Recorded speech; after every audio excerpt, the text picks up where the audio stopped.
मुझे फाइनेंस के वर्ल्ड के बारे में बहुत ज्यादा नॉलेज नहीं है, ऐसा कुछ नहीं है। तो अभी क्या है कि बहुत ओवरफ्लो जैसा हो गया है फाइनेंस क्रिएटर के बारे में, और बहुत लोग फाइनेंस के ऊपर चीजें बनाते हैं। तो व्हेन एज एन ऑडियंस जब मैं देख रहा हूँ ये सब चीजें, तो मुझे तो कोई भी बोल रहा है तो मुझे तो ये यार ऐसा कुछ भी होता है, ऐसा कुछ भी होता है। तो मैं तो हर बार सरप्राइज हो जाता हूँ ऐसे फाइनेंस वाले वीडियो देख के। हाँ। तो किस तरीके से मैं क्रेडिबिलिटी चेक करूं कि ये यार क्रिएटर है, तो इसको इसके ऊपर मैं ट्रस्ट कर सकता हूँ, ऐसा कुछ चीजें हो सकती है। तो एज एन ऑडियंस मैं किस तरीके से क्रेडिबिलिटी चेक करूँ कि ये फाइनेंस क्रिएटर जो मुझे इन्फॉर्मेशन दे रहा है, ही इज राइट और she is right in it, और आई आई कैन ट्रस्ट देम, और उनका कंटेंट में ज्यादा कंज्यूम कर सकता हूँ। इसमें देखो कुछ तो ऐसे छोटे छोटे चेक्स हैं कि अगर कोई रोज ही आपको स्टॉक टिप्स दे रहा है, ट्रेडिंग टिप्स दे रहा है, तो थोड़ा उससे आप दूर हो जाओ। क्योंकि टिप्स वगैरह जैसा कुछ काम होता नहीं है, मोर ऑफन देन नॉट आपका नुकसान ही होगा। कुछ कंटेंट क्रिएटर्स जेन्युइनली आपको ट्रेडिंग सिखाते भी हैं, ज्ञान भी देते हैं, तो वो आपको उस तरह देख के समझ आ जाएगा। कुछ लोग आपको ना हर दूसरे महीने नया डीमैट अकाउंट खुलवाने को नच करते हैं। तो हाँ। हम तो शुरुआत से ही जीरोधा और अपस्टॉक्स प्रमोट कर रहे हैं। जीरोधा ज़्यादा प्रमोट कर रहे हैं क्योंकि उनका थोड़ा जर्नी काफ़ी बढ़िया है और वो सब बढ़िया है, बट दोनों दोनों ब्रोकर्स अच्छे हैं। हम्म। बट बाकी सारे ब्रोकर्स के हमारे पास ऑफर आए हैं कि हम आपको उनसे भी ज़्यादा कमीशन देंगे, आप हमें प्रमोट करो। तो अब क्या होता है ना कि मेरा व्यूअर रोज़ मेरी बात सुन के सिर्फ डीमैट अकाउंट नहीं खोलता बैठेगा। हाँ। मैंने उसको एक बार खुलवा दिया, बहुत बढ़िया, वो इन्वेस्टमेंट कर रहे हैं, मेरा काम हो गया। बट अगर मैं रोज उसको नया डीमैट अकाउंट प्रमोट कर रहा हूँ, तो मतलब मैं मेरी ऑडियंस का गलत गलत ही फायदा उठा रहा हूँ, क्योंकि मुझे कमीशन आ रहे हैं। हाँ। तो मैं रोज जीरो था प्रमोट करूंगा चलेगा, बट मैं हर दूसरे दिन नया ब्रोकर प्रमोट कर रहा हूँ, that is a red flag. हाँ। है ना? तो एक वो है। बाकी कोई नया ब्रोकर ऐसा आ रहा है जिसने कोई बढ़िया फीचर निकाला है, उसको प्रमोट करना बनेगा, वो मैं समझ सकता हूँ। But just to get more commissions आप अपने व्यूअर का टाइम वेस्ट नहीं कर सकते कि अच्छा आपने मेरी बात सुन के पहले जीरो था खुलवाया था ना, अब आप एक काम करो, अब आप ये भी खुलवा लो, अब आप वो भी खुलवा लो, वो नहीं होना चाहिए। तो हम्म। एक ये तरीका है। दूसरा तरीका ये कि कई बार ना आप नोटिस करोगे देयर इज अ पैटर्न। कोई एक कंपनी ने 10 यूट्यूबर्स को पैसे दिए हैं और वो 10 के 10 लोग सेम बात बोल रहे हैं, हाँ। और लिटरली वो उनके कंपनी के स्लोगन्स तक बोल रहे हैं। तो उसमें आपको समझना चाहिए कि इस क्रिएटर के पास इतनी भी नेगोशिएटिंग पावर नहीं है कि कंपनी से लड़ के वो उसको ये बोले कि हाँ। देखो मैं तुमको प्रमोट करूं डज नॉट मीन कि तुमने मुझे खरीदा है। तो मैं तुमको हाँ। प्रमोट अपने स्टाइल में करूंगा, give me creative freedom over my content. तो वो क्या करते हैं, वो स्क्रिप्ट आती है उनके पास और वो स्क्रिप्ट को पढ़ के बोल देते हैं। तो वो मुझे थोड़ा सा गलत लगता है, क्योंकि अगर आप कंपनी से नहीं लड़ रहे हो, दैट मीन्स आप हो सकता है आज तो सही कंपनी को प्रमोट कर रहे हो, कल गलत को भी करोगे।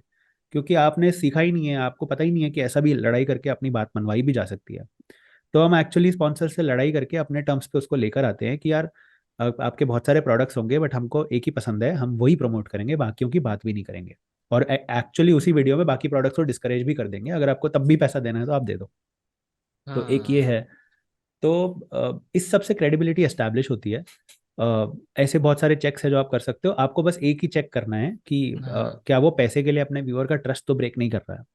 तो एक एडवाइस आप एक क्रिएटर से मत लो, आप पहले बहुत सारे क्रिएटर्स को फॉलो करो, और आपको बहुत सारे क्रिएटर्स की बात सुन के खुद ही समझ आ जाएगा कि कौन सा बंदा जेन्युइन है, कौन सा सिर्फ हर वीडियो में बस प्रोडक्ट ही प्रमोट करता रहता है।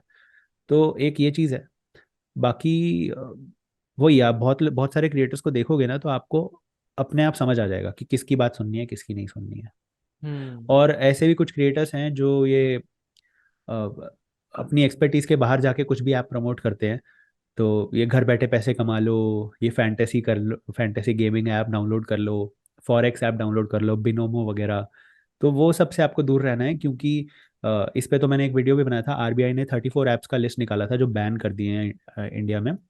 उनमें ये सारे ऐप्स थे जो भर भर के क्रिएटर से प्रमोशन करवा रहे थे। इवन अच्छा। इन्होंने आईपीएल टीम्स को भी स्पॉन्सर किया हुआ है। तो वहां पर आई अंडरस्टैंड कि आप भी मिसलीड हो सकते हो, क्योंकि जब आईपीएल टीम तक वो पहुंच गए हैं, नेशनल टीवी पे दिखाया जा रहा है उनका प्रमोशन, और बाद में पता चल रहा है कि वो तो इंडिया में ऑथराइज्ड ही नहीं है ये सब काम करने को। हम्म।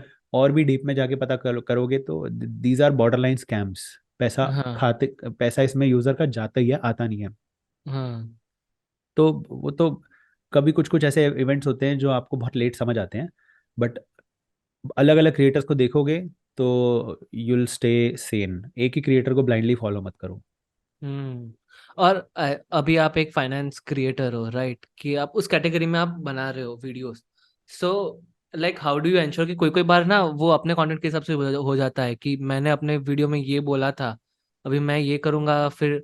तो ये माइंडसेट से फिर कैसे लड़ते हो आप, कि क्योंकि आपके माइंड में भी ये चीज क्रिएट हो रही है कि मैंने ही जो ना बोला है, शायद से मैं ही करने वाला हूँ ये चीज। आपके साथ ऐसा कुछ हुआ है अभी तक? ऐसा नहीं हुआ थैंकफुली।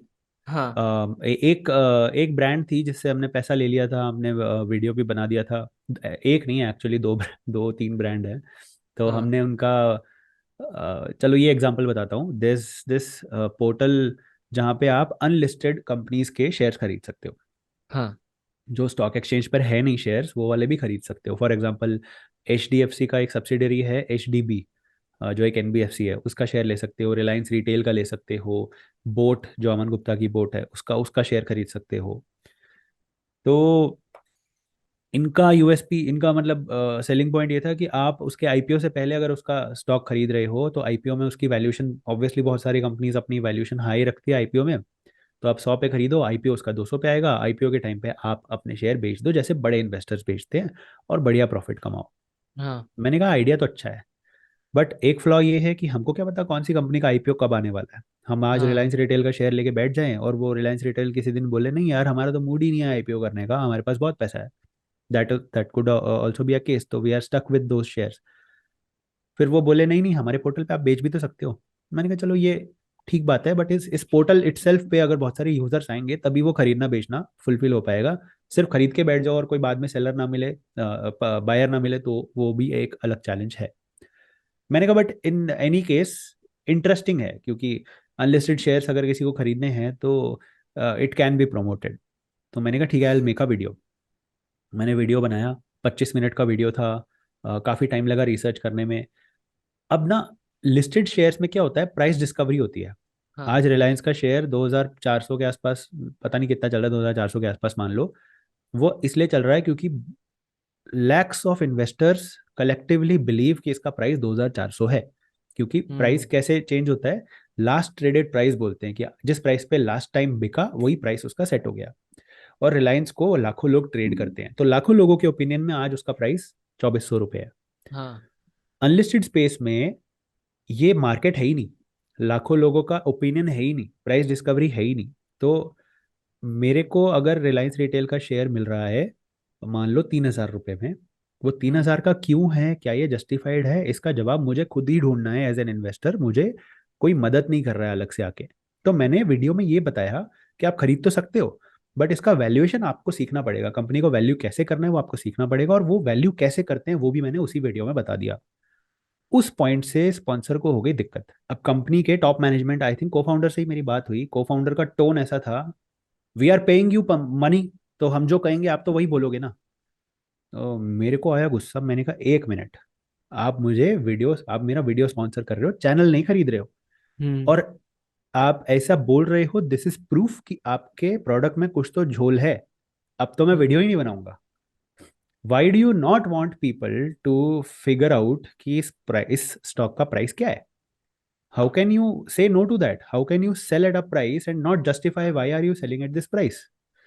तो उसको उस चीज़ से बहुत दिक्कत थी। मैंने कहा मैं तो नहीं बना रहा। और ये कोई एजेंसी से आया था डील, तो मैंने एजेंसी को बोला मैं नहीं बना रहा हूँ। एजेंसी ने उससे पैसे ले लिए होंगे पहले से, तो फिर उसको रिफंड करने पड़े। मेरा वीडियो स्क्रैप हो गया, जबकि मेहनत पूरी कर दी थी हमने। तो ये चीज़ है कि आई एम फॉर्चुनेट इनफ कि मैं वो प्रोडक्ट प्रमोट करने से पहले ना बहुत डीप में घुस के उसको खुद यूज़ करके भी देख लेता हूँ। तो एज अ कस्टमर जो मुझे चैलेंजेस आते हैं, मैं वो चैलेंजेस एड्रेस करते हुए फिर उसको प्रमोट करता हूँ, ताकि दो चीज़ें इससे इंश्योर हो जाएं। एक तो प्रोडक्ट सही में अच्छा है, दूसरा मेरे व्यूअर्स भी तो कस्टमर बनेंगे ना उस प्रोडक्ट के, तो उनको भी जो चैलेंजेस आ रहे हैं हाँ। वो मुझे पता हो कि क्या होने वाला है क्या नहीं होने वाला है। तो वो दिन है, आज का दिन है। बहुत काफ़ी यूट्यूबर्स ने उनको प्रमोट किया, बट शायद वो एक और आखिरी प्रमोशन था जो लोगों ने उनको किया। आई थिंक या तो उनकी फंडिंग खत्म हो गई, बजट खत्म हो गया होगा मार्केटिंग का, आज वो ब्रांड ज़्यादा सुनाई नहीं देता है मुझे। बट ये एक सिनेरियो था जिससे मैं बाल बाल बच गया। अगर उसने मुझसे सही टोन में बात कर ली होती तो हो सकता है मुझे पता ही नहीं चलता कि क्या झोल है। हाँ वही। तो ऐसा हुआ, तो उसमें उसमें मैं बताऊं प्रॉब्लम क्या थी। अब मैं स्टार्टअप का नाम लूंगा तो वो मेरे हाथ धो के मेरे पीछे पड़ जाएगा, इसलिए नाम नहीं लेते हैं। हाँ। मेरे को जो आया ना कि डाउट आया, वो ये कि ना मेरे को ये पता है कि इधर प्लेटफॉर्म पे कितनी लिक्विडिटी है, एक बार हाँ। खरीद लूंगा तो वापस बेच पाऊंगा कि नहीं ये भी नहीं पता है, कंपनी का आईपीओ आएगा कि नहीं ये भी नहीं पता है, 100 की चीज 10 में खरीदी है या 1,000 में खरीदी है वो भी नहीं पता है, और वो चाहते भी नहीं है कि हमको पता चले। ये सबसे हम्म। बड़ा इशू है मेरे को। ये तो I have the right to research and figure out कि इसका बढ़िया बेस्ट प्राइस क्या है, और क्या मुझे यहाँ पे सही डील मिल रही है कि नहीं मिल रही। क्योंकि as an investor, while it may be fascinating to buy shares of unlisted companies, this is not my priority to make wealth. हाँ। वो राकेश झुनझुनवाला सर ने अपनी डेथ से पहले एक लाइन बोली थी, कुछ टाइम पहले ही बोली थी recently, I don't have to go to every party. तो अगर मैं म्यूचुअल फंड से स्टॉक से वेल्थ बना सकता हूँ तो मुझे क्रिप्टो में जाने की कोई रिक्वायरमेंट नहीं है, मुझे अनलिस्टेड स्टॉक्स में जाने की कोई रिक्वायरमेंट नहीं है। फिर भी अगर मुझे जाना है तो मेरा राइट है कि मैं ढंग से जाऊं, सेफली जाऊं, डाइवर्सिफाई करते हुए जाऊं, सारे रिस्क समझते हुए जाऊं। अगर कोई कंपनी कह रही है नहीं नहीं आप आ तो जाओ इधर क्योंकि ये बहुत शाइनी ऑब्जेक्ट है, इसकी तरफ आप अट्रैक्ट तो हो जाओ, बट बाकी सवाल आप मत पूछो, तो how how is that fair? Hmm. फिर तो मैं आऊं ही नहीं ना, मेरे तो वेल्थ वैसे भी बन रही है।